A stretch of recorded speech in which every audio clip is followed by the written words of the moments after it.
aku tidak berpikiran bahwa aku kena teluh, kena kiriman gitu, tidak berpikiran begitu ya. Karena aku merasa bahwa aku tuh nggak pernah ada musuh di lingkungan manapun gitu. Aku berpikirnya begitu gitu.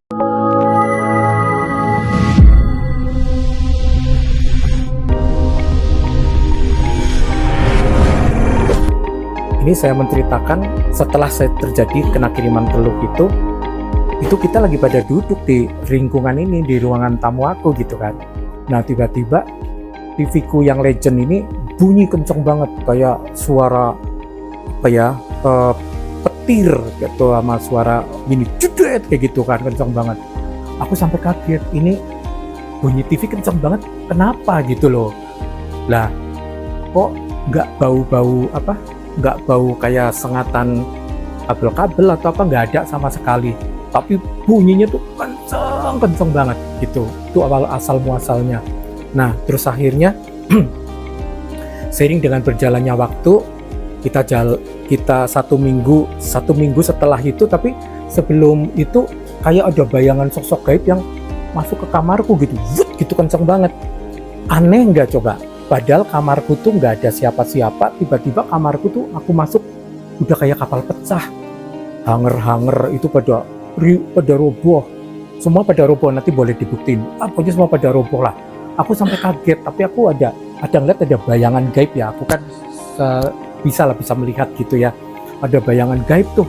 Terus aku kejar gitu, begitu aku kejar dia cepet-cepet kayaknya lari ke depan gitu, bawa gembol nggak tahu apa gitu, tapi pakaian aku yang sering aku pakai. Nah setahunan lalu, aku lupa tapi setahunan lalu, iya setahunan lalu. Nah terus setelah itu aku baru tuh ngerasa kakiku kebal, kaki dari ujung jempol udah mulai kebal tuh. Begitu udah mulai kebal, hari pertama masuk cuman masih. Nah terus akhirnya setelah aku tuh udah mulai lumpuh hari pertama, sampai prosesnya itu 1 minggu lumpuh total. 1 minggu tuh lumpuh total.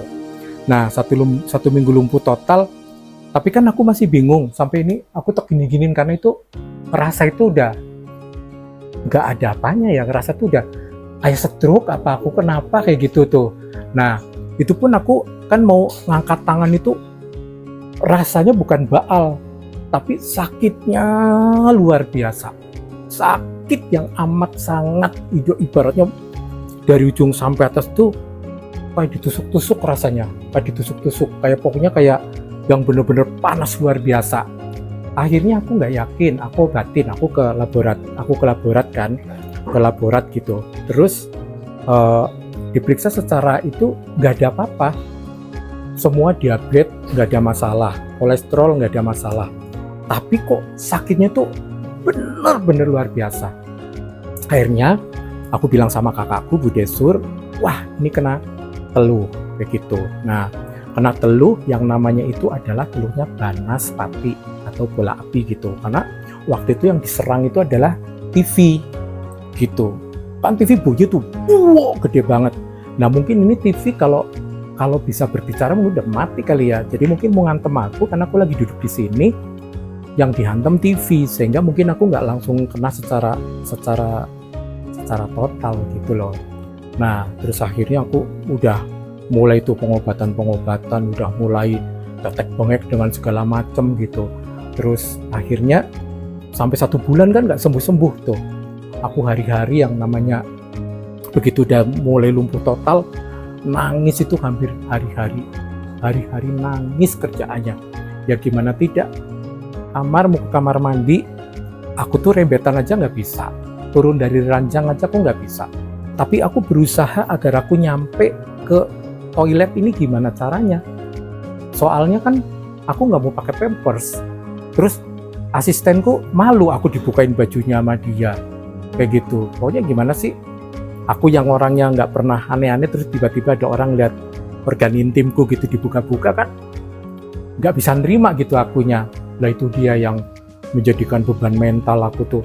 Terus pokoknya udah bisa dibayangkan betapa, kalian bisa ngebayangin nggak, yang aku nggak bisa jalan, terus aku mesti harus harus buang air besar, harus pipis segala macem, terus harus, maaf kata ya, harus nyebokin, gitu.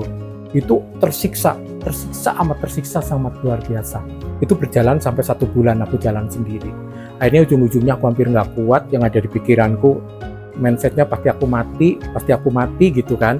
Nah akhirnya aku panggil lah itu salah satu tukang massage yang biasa ngurusin aku untuk hari-hari datang gitu kan. Kalau itu biayanya juga lumayan gitu kan. Sekarang naruh orang satu untuk nungguin, buangin pup, buangin pipis kayak gitu kan, itu bukan biaya yang sedikit gitu. Akhirnya sampai di hari-hari diurusin lah sama mereka, sampai aku dibalurin, katanya kata Budi harus pakai bawang lanang dibakar, ditumbuk, dikasih minyak zaitun, suruh dibalur-balurin ke seluruh badan kayak gitu. Itu pun masih belum bisa hilang karena masih lumpuhnya masih terus total. Pokoknya yang sampai nangis lah itu 2 bulan 3 bulan, aku sempat udah nggak kuat, aku kayak mati suri. Jadi aku tidur dari malam sampai pagi lagi, sampai malam lagi, itu udah nggak sadar jam 3 pagi. Itu pun teman-teman yang udah di sini yang nungguin aku ada 3 orang udah pada nangis karena apa? Dikiranya tuh udah mati orang dari malam pagi sampai malam lagi itu nggak sadar. Nah aku di saat lagi mimpi itu, bukan mimpi lagi, saat aku kondisi yang begitu, aku ngebayangin tuh ada perempuan yang pakai baju putih semua campur tuh, terus ada perempuan yang ininya, tapi kenapa di alam sana kebanyakan perempuan ditusuk-tusuk sendiri. Terus jalan lagi ada ada orangnya kayak kena penyakit kusta kayak gitu ya. Terus ada lagi orang yang bersih gitu. Nah yang pas kena penyakit kusta ini, tiba-tiba pas aku mau masuk ada ibuku nih datang, almarhumah sama bapak. Kamu nggak di sini, pakai bahasa Jawa Kak, karena pakai bahasa kowe. Kowe renang kene geng, kowe renang kene gitu, pakai kowe kan ya, aku kan Cilacap. Kayaknya itu aku didorong gitu loh, seolah-olah kayak didorong gitu. Nah pas didorong itu aku baru sadar kalau katanya aku tuh udah dikasih air, udah dikasih penyengat hidung biar aku sadar gitu. Ya antara ini bagaimana gitu, tapi dari keluarga Cilacap kan di sini belum mati lah, sana nggak percaya belum mati gitu kan.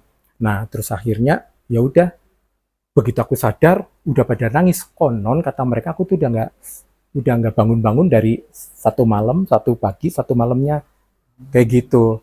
Nah pikirku kan berarti mati suri ya kayak gitu. Nah dari situ aku tuh udah hampir putus asa gitu, kok aku kalau kok hidupnya sampai begini banget. Perasaan aku tuh sama orang nggak pernah macem-macem, nggak pernah neko-neko, siapapun aku rangkul, aku nggak pernah merasa bahwa itu adalah musuh, nggak ada.